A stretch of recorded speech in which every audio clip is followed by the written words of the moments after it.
Hi guys, मैं हूं परम सिंह और आप लोग देख रहे हैं newsport.com। जय जिनेन्द्र, जय जनाबो। आज महावीर को आवश्यकता है मंदिरों से निकालकर चौराहे पर लाने की। हम महावीर को तो सुनते हैं, महावीर की नहीं सुनते।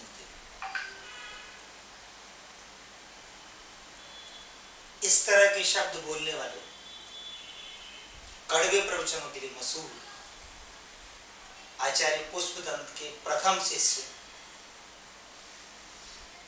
आचार्य तरुण सागर अपने कड़वे प्रवचनों के लिए पूरी दुनिया में मशहूर है। एक ऐसे संत जिन्होंने जैन धर्म को नई ऊंचाइयां दी, जैन धर्म के प्रचार प्रसार में विश्व व्यापकता का रूप दिया। ये बात सर्वविदित है कि जैन धर्म अनादि निधन है, सदियों पुराना है, लेकिन परंपराओं की वजह से, नियमों की वजह से जैन साधुओं की अपनी एक सीमाएं होती हैं। सीमा से परे जाकर काम करना, सीखने की अगर आवश्यकता है तो कोई तरुण सागर जी से सीखे। पहले संत जिन्होंने अपनी वाणी को विश्वव्यापी बनाया जी टीवी के माध्यम से, उसके बाद विधानसभाओं में प्रवचन दिए और लोगों अपनी वाणी को लोगों तक पहुंचाया। राष्ट्रीय स्वयंसेवक संघ, जो कि बड़ा संगठन है, उस संगठन की प्रमुख सभा में जाकर के आरएसएस के अध्यक्ष को कह करके उनकी वर्दी में से चमड़े का पट्टा हटवाने का श्रेय अगर जाता है तो वो है संत तरुण सागर। अगर श्री श्री रविशंकर सुनते हैं तो किसकी? संत तरुण सागर की। और हाँ, विशाल ददलानी की गलतियों को सुनने के बाद अगर क्षमा करने की क्षमता है तो वो शायद जैन संतों में होती है। उनमें से प्रमुख हैं आचार्य तरुण सागर। उनके साथ हुई घटना को भी उन्होंने माफ कर दिया, क्षमा कर दिया। क्षमा वीरस्य भूषणम। क्षमा जैन धर्म में पहले अंगों में आती है, 10 धर्मों से पहला अंग है और क्षमा प्रमुख है। और क्षमा का परिचय दिया उन्होंने। जिसने गलती की उसने गलती स्वीकार की और उन्होंने सार्वजनिक रूप से उसको माफ भी किया। तो ऐसे संत आचार्य तरुण सागर, जिन्होंने 1 सितंबर 2018 को दिल्ली में समाधि ली। चलिए बताते हैं उनके बारे में कुछ विशेष बातें जो कि हमें नहीं पता। आपको बताएंगे उनके बारे में, उनके बचपन के बारे में, उनकी वाणी के बारे में, उनके प्रवचनों के बारे में। इनका जन्म 26 जून 1967 को मध्य प्रदेश के दमोह जिले में हुआ। इनके पिताजी का नाम प्रताप चंद है और माताजी का नाम शांति बाई। इनके गुरु गणाचार्य पुष्पदंत। इनको बचपन से ही अध्यात्म का झुकाव था और महज 13 वर्ष की उम्र में 1981 में गृह त्याग करके दीक्षा ली और एक नया आयाम स्थापित किया। कुछ विशेषज्ञों के अनुसार आचार्य कुंद के बाद सबसे कम उम्र में दीक्षा लेने का अगर श्रेय प्राप्त है तो वो है आचार्य तरुण सागर। उन्होंने छत्तीसगढ़ में शिक्षा ली। 18 जनवरी 1982 को छत्तीसगढ़ के अलकतरा में उनकी दीक्षा हुई। 20 जुलाई 1988 को राजस्थान के बागीदोरा में उन्हें निर्ग्रंथ दिगंबर मुनि दीक्षा दी गई। रमो लोई सब साहुड़म, यानी कि लोक के समस्त साधुओं को नमस्कार, और साधुओं की श्रेणी में आकर के वो खड़े हो गए। उससे पहले एला पर उछल लगते।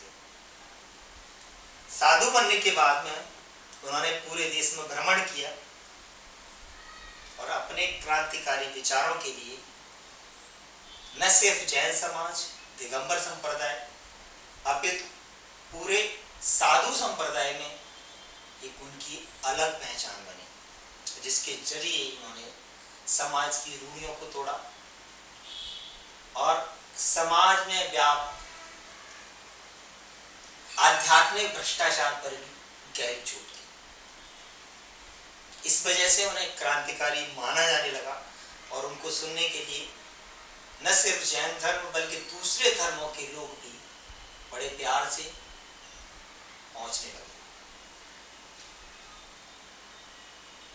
2010 में उन्होंने मध्य प्रदेश विधानसभा को संबोधित किया और 2016 में हरियाणा विधानसभा।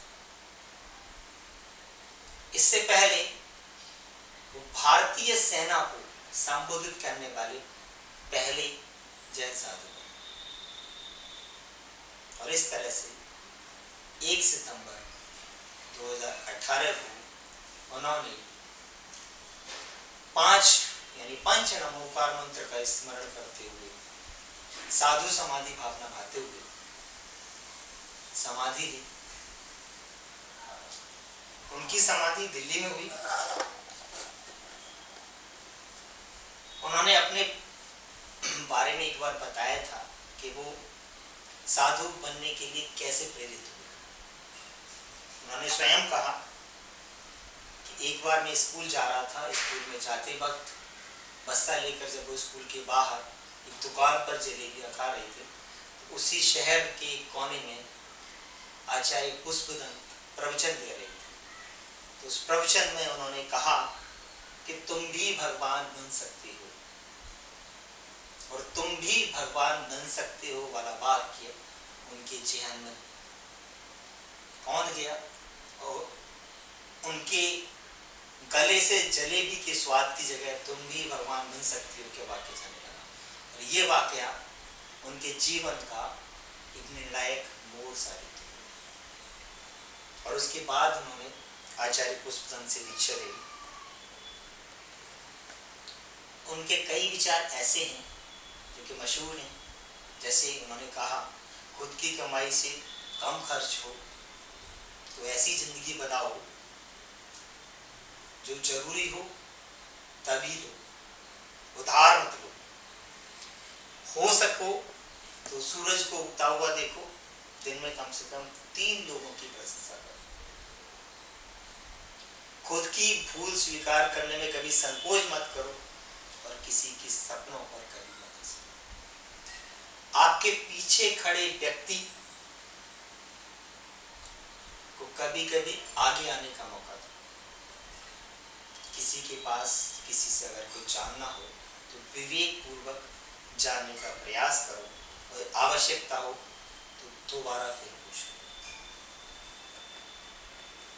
कर्ज और शत्रु को कभी छोटा मत समझो और उन्हें बड़ा मत होने दो। स्वयं पर पूरा भरोसा रखो। और हाँ, प्रार्थना करना कभी मत भूलो। प्रार्थना में अपार शक्ति होती है। प्रार्थना से ऐसे काम बन जाते हैं जो कि शायद नहीं बन पाते। समय सबसे ज्यादा कीमती है, इसको फालतू कामों में खर्च मत करो। जो आपके पास है उसी में खुश रहना सीखो। बुराई कभी किसी की मत करो, क्योंकि बुराई की नाव में छेद समान तरीके से होता है, चाहे नाव छोटी हो या बड़ी। हमेशा सकारात्मक विचार रखो। हर व्यक्ति एक हुनर लेकर पैदा होता है, उस हुनर को दुनिया के सामने लाओ। कुछ पाने के लिए कुछ खोना, सब कुछ पाने के लिए सब कुछ खोना, और बहुत कुछ पाने के लिए बहुत कुछ खोना। एक जगह उन्होंने इंटरव्यू में कहा था कि जैन साधु वो है जिसको न्याय की आवश्यकता नहीं है, इसको दर्जी की आवश्यकता नहीं है, इसको मोची की आवश्यकता नहीं है। और हाँ, संसार की गंदगी को दूर करने के लिए वो अपने वस्त्र उतार देता है। यह है दिगंबरत्व की अवस्था। उनके बारे में आज आचार्य प्रसन्न सागर अंतर्मना उन्होंने कहा है कि मुंशी तरुण सागर जी महाराज के तृतीय समाधि पर्व पर हृदय की गहराइयों से अनंत प्रणाम। क्रांतिकारी राष्ट्र की नजदीकियों से हमने ये जाना, ये सीखा कि यही समझा कि पूज्य आचार्य तरुण सागर जी महाराज और सुखमय एहसास का मीठा नाम है। तरुण सागर एक ऐसे संयोग का नाम है जिसकी सत्यता को दुनिया की प्रयोगशाला में सबने देखा है। क्रांतिकारी राष्ट्र संत एक विलक्षण प्रतिभा के ओजस्वी, निर्भीक, निडर और निराले संत। क्रांतिकारी राष्ट्र संत के जीवन में प्रवाह, शुचिता और निरंतरता, पारदर्शिता ऐसी जैसे गौमुख से निकली गंगा अपने निश्चल प्रवाह में बहती है। दुनिया को धन देने वाले बहुत संत हैं, लेकिन दिशा देने वाले एक ही हैं, क्रांतिकारी तरुण सागर। इसलिए मैं कहता हूं, मैं नहीं कहता, अंतर्मना आचार्य के शब्द हैं। वो कहते हैं, उगता सूरज, बहती नदी, खिलता फूल और गिरता हुआ झरना, इन चारों को किसी के परिचय की आवश्यकता नहीं।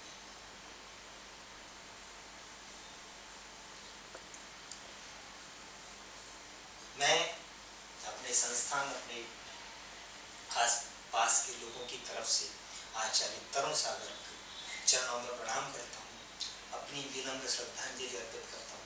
वे जहाँ भी हो दिगंबर परंपरा को जीवित रखें। जय हिंद, जय जनार्दन, जय जय। हाय दोस्तों, नमस्कार और आप देख रहे हैं newsport.com।